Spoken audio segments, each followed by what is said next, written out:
حدیث پاک میں قربانی کرنے کی ایک دعا نبی پاک علیہ الصلوۃ والسلام نے تعلیم فرمائی ہے، وہ ذبح کرنے والے کو یاد ہونی چاہیے۔ یعنی پہلے اللہ تعالیٰ کے نام پر قربانی کا جانور ذبح کیا جائے، بسم اللہ، اللہ اکبر، اللہ اکبر، اللہ اکبر۔ اس کے بعد یہ دعا پڑھی جائے، اور دعا کون پڑھے؟ جس نے ذبح کیا ہے۔ وہ دعا نبی پاک علیہ الصلوۃ والسلام نے یہ فرمائی ہے، اللہم تقبل منی کما تقبلت من خلیل کا ابراہیم علیہ السلام و حبیب کا محمد صلی اللہ علیہ وسلم۔ اس کا ترجمہ یہ ہے کہ یا پروردگار عالم، یہ میری طرف سے قبول فرما، یعنی یہ قربانی میری طرف سے قبول فرما، جیسا کہ تو نے قربانی قبول فرمائی تھی حضرت ابراہیم علیہ الصلوۃ والسلام اپنے خلیل کی طرف سے، و حبیب کا محمد صلی اللہ علیہ وسلم، جیسے تو نے قربانی قبول فرمائی تھی اپنے پیارے حبیب حضرت محمد مصطفیٰ صلی اللہ علیہ وسلم کی طرف سے۔ لیکن ایک بات اس میں یاد رکھنی ہے، اگر صاحب قربانی اپنے ہاتھوں سے ذبح کر رہا ہے پھر تو بہت ہی بہتر ہے۔ اگر وہ کسی اور سے ذبح کروا رہا ہے تو پھر اس دعا کے اندر ایک لفظ کی تبدیلی کرنی ہے، وہ یہ، اگر صاحب قربانی اپنے ہاتھوں سے قربانی کا جانور ذبح کر رہا ہے تو پھر پڑھے گا اللہم تقبل منی، یا اللہ میری طرف سے قبول فرما۔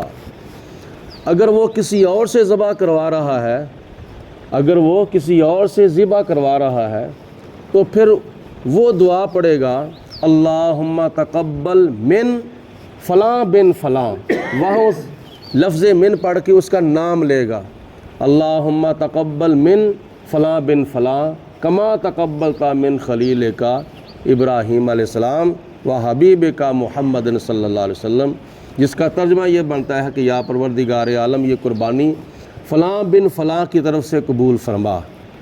ٹھیک ہے، یہ فلاں بن فلاں جو ہے نا، یہ کسی شخص کی طرف سے قبول فرما، وہاں اس کا نام لیا جائے گا۔ دیکھو نا، قربانی کا جانور ذبح ہو گیا ہے اللہ کے نام پر، ذبح کرتے وقت اللہ کا نام لیا ہے، اور ذبح کرنے کے بعد صاحب قربانی کا نام لیا ہے، تو صاحب قربانی کا نام لینے سے کیا جانور حرام ہو جاتا ہے؟ نہیں، جانور حرام نہیں ہوتا، کیونکہ ذبح کے وقت اللہ کا نام لیا گیا ہے۔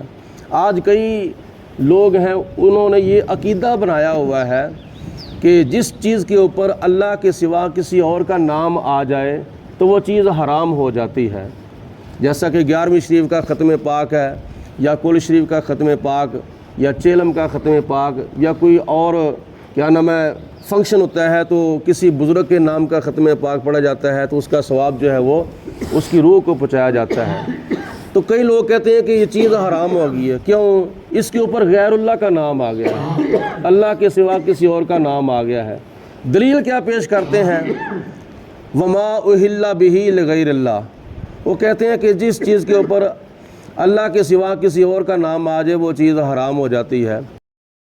اسی سوچ کی بنیاد پر یہ حرام اور حلال کے فیصلے کرنے ہیں، تو پھر دنیا کی کوئی چیز بھی حرام ہونے سے نہیں بچ سکتی۔ یہ مکان کس کا ہے؟ فلاں بندے کا ہے، کبھی کسی نے کہا ہے کہ یہ اللہ کا مکان ہے۔ یہ جانور کس کا ہے؟ یہ بھینسیں کس کی ہیں؟ یہ گائے کس کی ہے؟ بکری کس کی ہے؟ فلاں بندے کی ہے۔ کبھی کسی نے نہیں کہا کہ یہ اللہ کی ہے۔ چلو قرآن پاک دیکھ لیتے ہیں۔ قرآن پاک میں 114 صورتیں ہیں، 114 صورتوں میں سے صرف اور صرف ایک صورت ہے جو اللہ کے نام پر ہے، وہ بھی اللہ تعالیٰ کے صفاتی نام پر ہے، ذاتی نام پر نہیں ہے، وہ صورت رحمان ہے۔ باقی کچھ صورتیں جو ہیں وہ اللہ کے نبیوں کے ناموں پر ہیں، جیسے صورت یوسف ہے، صورت ہود ہے، صورت لوط ہے، صورت نوح ہے، صورت محمد صلی اللہ علیہ وسلم ہے، اور اللہ پاک نے صورت مریم کے نام پر ایک صورت نازل فرمائی ہے۔ بلکہ ایک صورت ہے صورت النساء، وہ اللہ تعالیٰ نے عورتوں کے نام پر صورت نازل فرمائی ہے، مکھی کے نام پر صورت نازل فرمائی۔ تو ان صورتوں پر جو اللہ کے سوا نبیوں کے نام آئے ہیں یا ولیوں کے نام آئے ہیں، تو کیا پھر یہ صورتیں بھی حرام ہیں؟ اس کا یہ مطلب نہیں ہے کہ جس چیز پر غیر اللہ کا نام آ جائے وہ چیز حرام ہو جاتی ہے۔ وما اہل بہ لغیر اللہ کا معنی مفہوم یہ ہے، مفسرین نے جو لکھا ہے وہ یہ ہے کہ ان دا ذبح، ذبح کے وقت اگر کسی حلال جانور پر اللہ کے سوا کسی اور کا نام لیا جائے تو وہ جانور حرام ہوتا ہے۔ مثلا بسم اللہ اللہ اکبر کہنے کی بجائے کہا جائے بسم محمد یا بسم صدیق اکبر، بسم فاروق اعظم، بسم عثمان غنی، بسم فلاں ولی، بسم فلاں آدمی، اللہ کے سوا کسی اور کا نام ذبح کے وقت لیا جائے گا، یعنی کسی اور کے نام پر ذبح کیا جائے گا تو وہ جانور حرام ہوگا۔ اور قرآن پاک میں تو اس کی مثال موجود ہے، ما جعل اللہ من بحیرۃ ولا وسیلۃ ولا صائبۃ ولا حام، یہ 4 نام ہیں قرآن پاک میں جو کافروں نے اپنے بتوں کے نام رکھے تھے، صائبہ وسیلہ اور صائبہ حام، یہ ان بتوں کے ناموں پر کافروں نے اپنے جانور جو تھے وہ پالے تھے، اور جنگوں کے اپنا اندر فتح ہونے کے بعد جو کافروں کا مال غنیمت مسلمانوں کے صحابہ کرام کے ہاتھ آ جاتا تھا مال غنیمت، ان کے اندر یہ جانور بھی ہوتے تھے جو کافروں نے اپنے بتوں کے ناموں پر پالے ہوتے تھے، صاحبہ وسیلہ وغیرہ۔ تو یہ جانور جب مسلمانوں کے ہاتھ آئے مال غنیمت کے طور پر تو نبی پاک علیہ السلام کے بارگاہ میں صحابہ نے عرض کی، یا رسول اللہ ان جانوروں کے بارے میں کیا حکم ہے جو کافروں نے اپنے بتوں کے ناموں پر پالے ہیں؟ تو نبی پاک علیہ السلام نے فرمایا اللہ کے نام پر ذبح کر کے کھاؤ، چاہے انہوں نے اپنے بتوں کے ناموں پر پالے ہیں، اب ذبح کر کے اللہ کے نام پر ذبح کر کے کھاؤ تو یہ حلال ہے۔ یعنی مطلب ہے کہ 11ویں شریف کے ختم شریف کا مسئلہ سمجھنے کے لیے قربانی کا بندہ مسئلہ سمجھ لے تو بالکل کام آسان ہو جاتا ہے۔ قربانی جو کی جاتی ہے ماہ ذی الحجہ مبارکہ کی 10 تاریخ کو، 11 تاریخ کو، 12 تاریخ کو، اس کا مطلب یہ نہیں ہے کہ یہ ثواب جو ہے وہ اللہ کو پہنچایا جاتا ہے، مطلب یہ ہے کہ اگر واجب قربانی کی جا رہی ہے تو یہ زندے کی طرف سے ہے، اگر کوئی نفلی قربانی کی جا رہی ہے تو اس کا ثواب جو ہے وہ میت کی روح کو پہنچایا جا رہا ہے۔ یعنی یہ کسی نے نہیں کہا کہ یہ قربانی اللہ کے نام کی ہے، جو بندہ قربانی دیتا ہے وہ کہتا ہے یہ قربانی میرے نام کی ہے، یہ قربانی میرے والد کے نام کی ہے، یہ قربانی میری ماں کے نام کی ہے، یہ قربانی فلاں کے نام کی ہے۔ کبھی کسی نے نہیں کہا کہ یہ قربانی اللہ کے نام کی ہے، واسطے اللہ کی جاتی ہے، اللہ تعالیٰ کی راہ میں کی جاتی ہے، لیکن اس کا ثواب جو ہے یا زندے کو ملتا ہے یا کسی میت کی روح کو پہنچایا جاتا ہے۔ تو اس لیے اللہ پاک کی ذات بابرکات نے جو چیزیں حرام فرمائی ہیں وہ حرام ہیں، جو چیزیں حلال ہیں وہ حلال ہیں۔